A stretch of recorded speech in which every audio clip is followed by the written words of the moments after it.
النهارده تقول له ايه؟ اقول له يا باشا ربنا يتمم لك على خير بركاء والبنون كده ان شاء الله، وان شاء الله نشوف له. اعزائي مشاهدي فرحه من فرحه الليله، فرحه النقيب احمد على المهندسه هدير، وبالتحديد من قاعه جراند بسوهاج. نشارك العريسان فرحتهم من آل العمارنه بنجع الحاكم. يسعدنا ان موقع فرحه، موقع وقناه فرحه، ان تشارك العروسان فرحتهم. مع اطيب تحيات رئيس مجلس الاداره كابتن وليد ابو عقيل وجميع فريق العمل. معا نقضي ليله ليس كأي ليله، انها ليله العمر. ولا زالت قناة فرحة تعايش هذه الفرحة الغامرة التي ترتسم وتملأ كل قلوب الموجودين. وطبعا أهلا وسهلا بكل الحاضرين.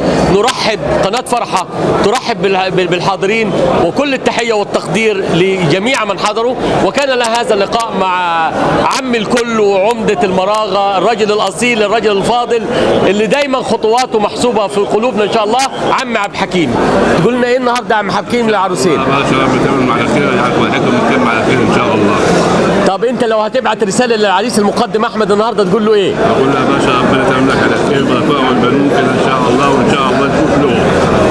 كل التحيه والتقدير ليك يا عم عبد الحكيم، واحنا قناه فرحه سعيده بيك ومشاركاكم فرحتكم، وان شاء الله تكون هذه الفرحه يعني هي فرحه العمر، والفرحه اللي زي ما تقول له يعني هو اليوم اللي لا ينسى، يعني يوم لا ينسى، لان يوم في العمر.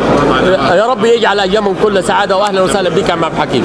سعد يا كبير فندم، قلنا ايه النهارده؟ على خير ان شاء الله،